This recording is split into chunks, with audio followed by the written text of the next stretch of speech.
5 August Sheikh Hasina ক্ষমতাচ্যুত হয়ে দেশ ছেড়ে চলে যাওয়ার পর আওয়ামী লীগ সরকারের শীর্ষ সারির নেতাকর্মীরা গা ঢাকা দিয়েছেন। তেমনভাবে খোঁজ পাওয়া যাচ্ছে না অভিনেতা ফেরদৌস আহমেদেরও।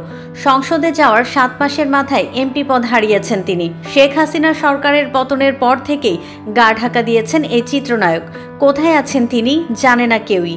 তবে হঠাৎ করে গুঞ্জন উঠেছে ওপার বাংলার অভিনেত্রী ও ফেরদৌসের কাছের বন্ধু ঋতুপর্ণার কাছে আশ্রয় নিয়েছেন অভিনেতা। দুজনের একটি ছবি দিয়ে সামাজিক মাধ্যমে বিষয়টি প্রচার করেছেন অনেকেই। তবে এবার ফেরদৌসকে আশ্রয় দেওয়ার গুঞ্জনে মুখ খুললেন ঋতুপর্ণা। একটি গণমাধ্যমকে দেওয়া সাক্ষাৎকারে ঋতুপর্ণা বলেন, আমার কানেও খবরটা এসেছে। দুজনের একটা ছবি দিয়ে খবরটা প্রচার করা হচ্ছে। ছবিটা কিছুদিন আগে একটা শোতে তোলা। ফেরদৌস আমার সবচেয়ে ভালো বন্ধু, এটা সবাই জানেন। শেষবার যখন ঢাকায় গেলাম ওর বাসায় গিয়েছি। সে কলকাতায় এলে আমার বাসায় আসে। সত্যি কথা বলতে এই ঘটনার পর যোগাযোগ করতে পারিনি। ফেরদৌসের বর্তমান অবস্থা সম্পর্কে কিছুই জানেন না বলে জানান ঋতুপর্ণা। তিনি বলেন, আমি জানি না ফেরদৌস কী অবস্থায় আছে, দেশ থেকে বেরিয়েছে কিনা জানি না।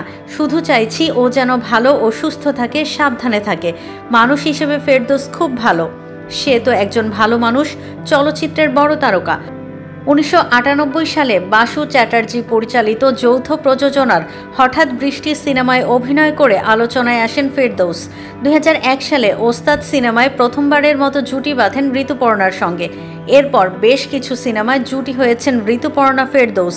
কাজের সূত্রে তাদের বন্ধুত্ব গড়ে ওঠে। বাংলাদেশে এলে ঋতুপর্ণা ফেরদৌসের বাসায় ওঠেন। অনুরূপ ফেরদৌস কলকাতায় গেলে ঋতুপর্ণার বাসায় ওঠেন।